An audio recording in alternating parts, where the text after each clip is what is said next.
Hi everyone, and welcome to Exploring the Build. If you've just found this place, then welcome. And if you're returning, I am glad to have you back. I'm Alex, and this is my channel where we explore and theory craft different character builds for Dungeons & Dragons. Today we are doing one of our quick builds where we'll be exploring a briefly summarized character build for D&D. As always with our quick builds, if there's ever a build you'd like to see me explore in the future, be sure to let me know in the comments below. Today, for our video, Alright. Today, for our video, we are doing Geralt, or a Witcher build once again. A while back, I did a Witcher-type character build using 2014 rules, and that character was meant to be a more generic Witcher or monster slayer, not necessarily Geralt specifically. We're going to look at how we could change that type of character build to be done in 2024 rules, and we will be focusing a little bit more on Geralt. We had a couple different requests, each with their own specific things that they were asking to look for, so let's quickly go over what those three requests are. Request 1 is from Open World Addict, who wanted to see the Witcher build redone with 2024 rules, but one thing that I had not done that he had forgotten to ask for was Bloodhunter, or at least included some levels of Bloodhunter. I didn't think to add that into the build because of the fact that it is partnered content and not official, and so it might not be available at every single table, even though it is a very popular character class. I did go back though this time to check if Open World would like to see Bloodhunter included in this version of the Witcher build, and that's a yes, so we will be working with Bloodhunter today. Obviously it's still unofficial partnered content, but don't worry, I will make sure to throw in some good substitutions if you don't like Bloodhunter or can't use it. Gabriel Marquez suggested that I should do a Geralt build, even though on the video of The Witcher I had said I don't know Geralt that well and that build wasn't meant to be Geralt specifically. Well, now we're doing it. I will give a little disclaimer here. I still don't know Geralt that familiarly. I have seen the Netflix TV show, and I have played The Witcher 3, and that is the extent of my knowledge. I know that there's a lot more to the lore behind the character and the world than just those pieces of media, but as far as I have been exposed to, that's it. So basically take whatever choices we make with a bit of a grain of salt. And finally, David C. asked for us to do a full Witcher build, utilizing either 2014 or 2024 rules, but also specifically paying attention to the new study action in the 2024 rules, and also paying specific attention to probably avoid the Monster Slayer Ranger from the 2014 rules. With all that said, we have a lot of items that we are trying to pack into one build. We're looking at a revamped version of a Witcher. We're also trying to get a lot of Monster Hunter flavor that maybe isn't specifically Witcher themed if you wanted to be more of a generic Monster Hunter. But at the same time, we're also going to try to recreate Geralt, at least to the best of my abilities. In full disclosure, as I said, we will be using Bloodhunter for the build to some extent. It is partnered content, not official. I know that doesn't fly at every table. I do have 2 substitutions that I will be talking about in the summary. One substitution is Unearthed Arcana. I really would recommend that one if that's possible, but again, that's not official content either, which is where the second substitution comes in, and that will be fully official content. So, with all that said, let's jump into the build. For our origin, we are of course going to be a human, as Geralt was at least at one point human, though he has had some enhancements since. As a human, we are going to get the versatile feature, giving us an origin feat of our choice, and with that we are going to pick up Magic Initiate, specifically Magic Initiate Wizard. We're going to want these for our signs, which I'll talk about in a little bit. Going over to our background now, honestly, I don't know what background best fits Geralt, and this is because I don't really know what you want to capture. Do you want to capture his childhood? Do you want to capture his time spent training at Kaer Morhen, and specifically the monastery? Or do you want to focus on the time after he became a Witcher and like his first few jobs? Different backgrounds can easily fit each of those steps in Geralt's life as a big catch-all for anyone to be able to pick any specific spot in that timeline as to what they want to focus their background on. We are going to go with a custom background from the DMG, or an older background from previous 2014 source books, and that way we can pick up the stat boosts that we want while also grabbing the origin feat that we want. We're going to want a +2 to strength and a +1 to intelligence. For the origin feat, we're probably going to end up going with Magic Initiate Druid, though there is the catch that you could exchange this for either Alert or Tough if you would prefer. They're both really solid options that honestly do reflect Geralt or a Witcher in general, and I will talk more about why we might want to go with one of those origin feats instead of Magic Initiate Druid once we get further into our full-fledged build. The last thing to talk about are our stats. Now, Geralt himself is probably meant to be really good at everything since he is such a fleshed out character and has so much experience in the lore. But given that we are just starting out and this is a game system, so we only really have so many points to play with, we're going to pick up the following stat line and just try to make it work with what we have. We're going to take a 17 strength, a 14 dexterity, a 14 constitution, a 13 intelligence, and then an 8 wisdom and an 8 charisma. Of course, charisma and wisdom are both lower than they probably should be, but we are working with what we got here. Now, before we jump into the actual level breakdown of the build, I want to talk about signs. Signs are minor magical effects or abilities that Witchers, or at least Geralt, has access to and can use quite effectively. They're not like a full-fledged spell where you have to take time to cast them. They can be done almost instantaneously and weaved into combat pretty seamlessly. And in our 2014 build of a Witcher or Monster Hunter, I didn't worry about signs at all. I kind of just left it open to spell casting, and whatever you feel works is what works. And that is why I wanted to pick up both Magic Initiate Wizard and Magic Initiate Druid. See, even though I'm still going to use spell casting to reflect the signs, I would really like them to be as easily accessible, as easily repeatable, and without any resource cost as physically possible. And getting 4 cantrips from 2 origin feats along with 2 free castings of a first level spell are probably the best and most efficient way we can do that really quickly to feel like a Witcher using our signs. I don't think there's any one right answer for what would best be a single sign, so instead I'm going to give a couple options for each one and let you decide. We have Ard, Axii, Quen, Igni, and Yrden. Ard is a telekinetic push. Axii is a little almost Jedi-like mind trick where you can influence the mind or mental state of another being. Quen is a protective shield. Igni is a burst of fire. And Yrden is a magical barrier or trap that you can plant on the ground. For Ard, to capture the telekinetic push or thrust, Gust as a cantrip would be pretty good. Likewise though, Thunder Wave would be a bit more of an AoE, a bit of a bigger boom, and it would deal some damage, so it's a good replacement too. For Axii, since it is a little bit of mental manipulation, we're gonna go with Friends or Charm Person. You can pick how powerful you want that sign to be. For Quen, we're gonna take either the Shield spell, Blade Ward, or the Resistance cantrip. Igni is fire, and this is a pretty straightforward one. If you want to spell, Burning Hands is like almost 1-to-1 because it is supposed to be a burst of flame.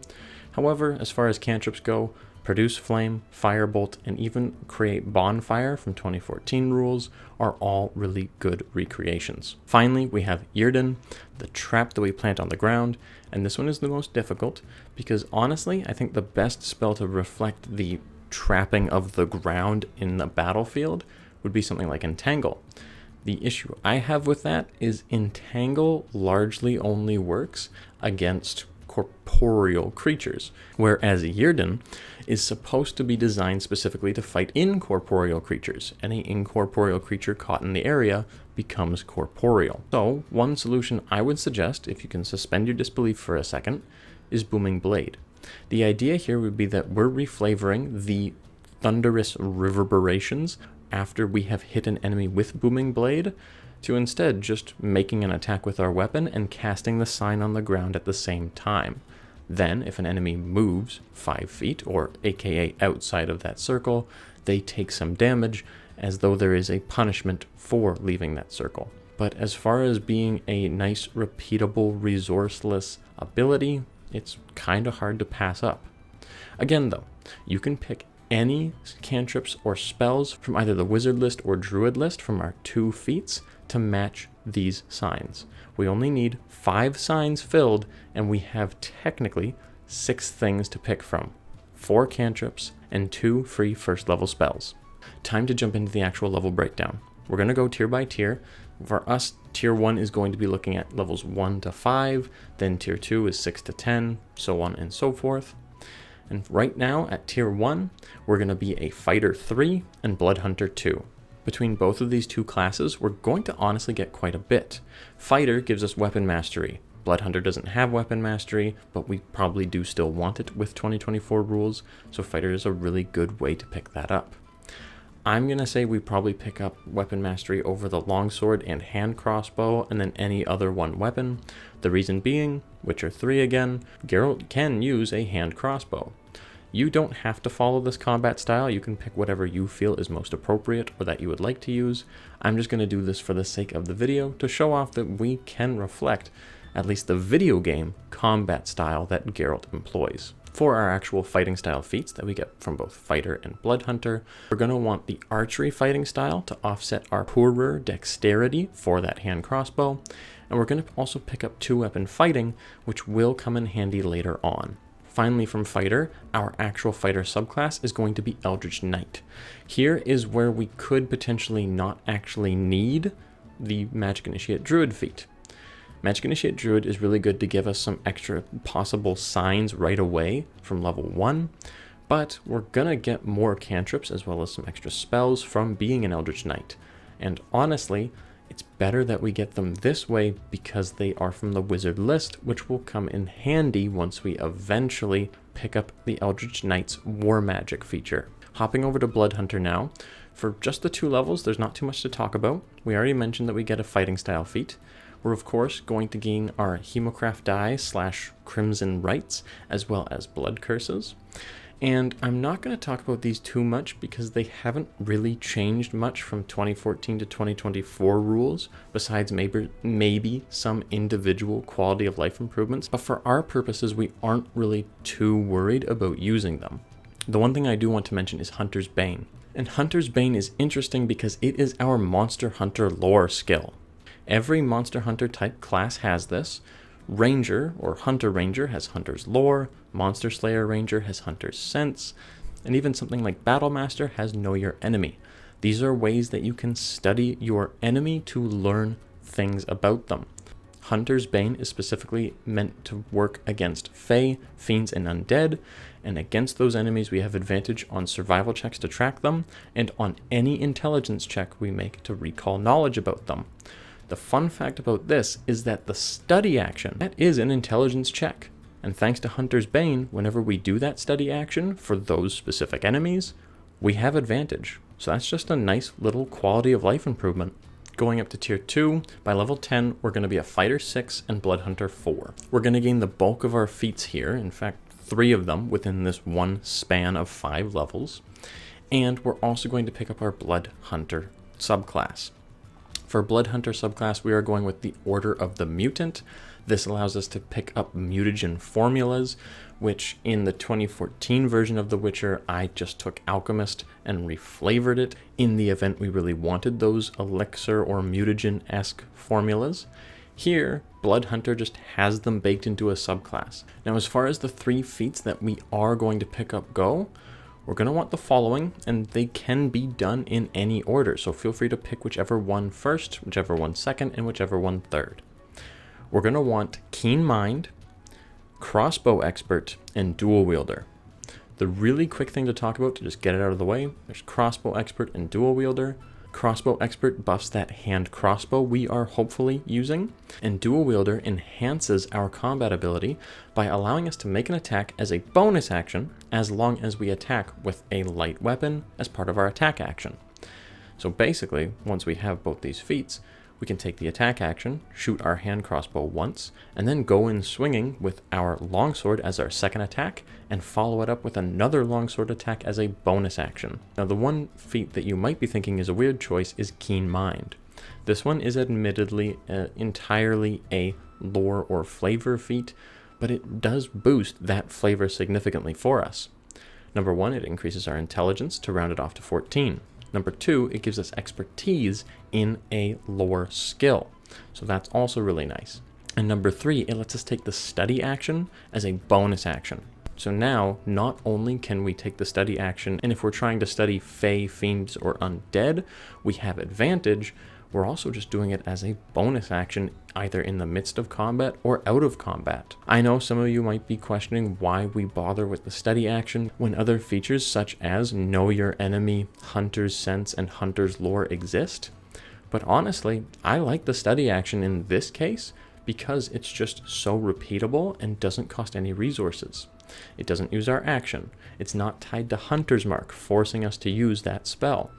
And it also doesn't require a minute investment outside of combat. We can just do it on the fly. As far as capturing the flavor of a monster hunter goes, being able to quickly assess an enemy as a bonus action, having advantage on that recall knowledge check, is great. Next, going up to tier 3, we're going to jump all the way to Fighter 11 and stick with Bloodhunter 4. At the 11th level of Fighter, we obviously gain our 3rd extra attack, which is nice for showing off our combat prowess as a Witcher. But the 7th level feature of War Magic is what we really care about. War Magic allows us to replace one of our attacks with a cantrip.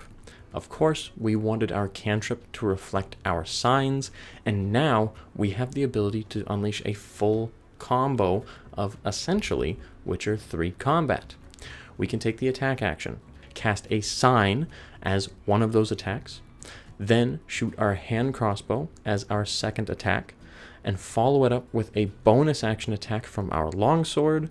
And if we do have that 3rd extra attack, we can go back and hit another enemy with a longsword yet again. Now, of course, we also gain another feat here from Fighter level 8, and here we are taking Mage Slayer. You know why I took this feat.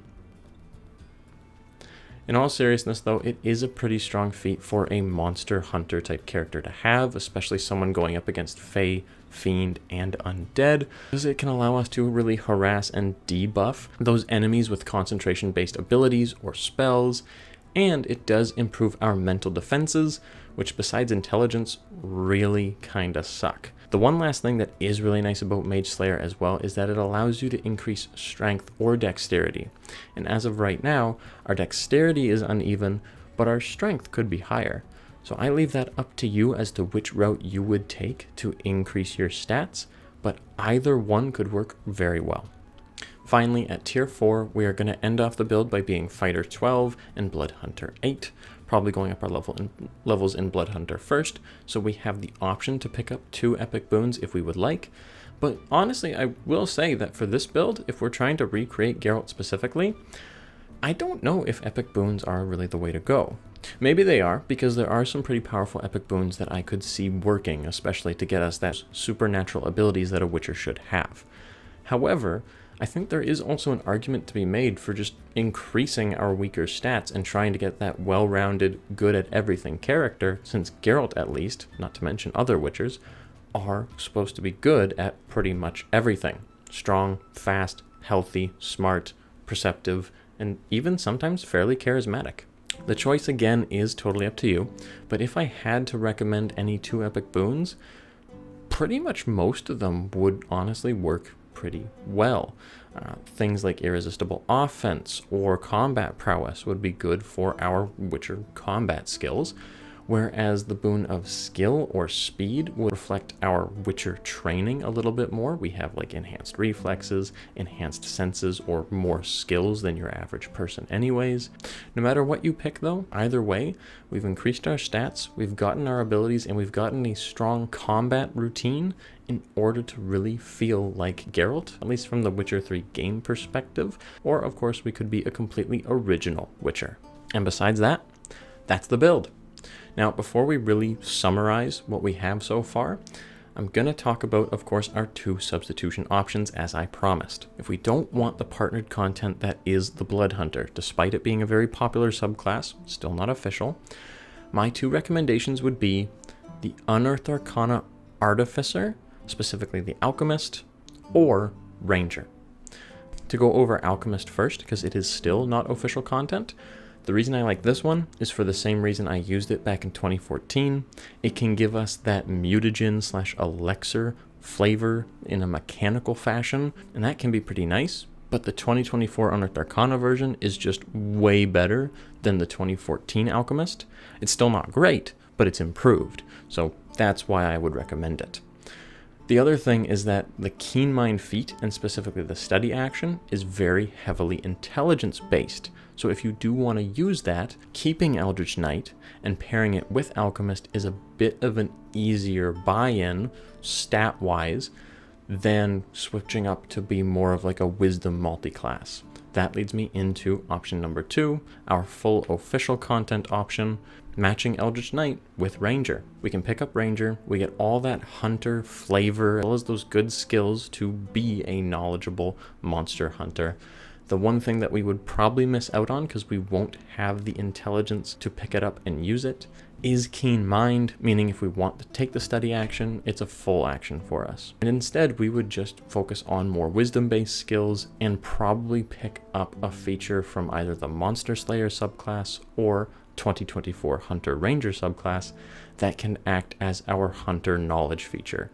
I'm talking Hunter's Lore, which is the Hunter Ranger feature that builds off of Hunter's Mark, or Hunter's Sense, the Monster Slayer feature that requires you to use your action in order to use it. Besides that, that's our entire build.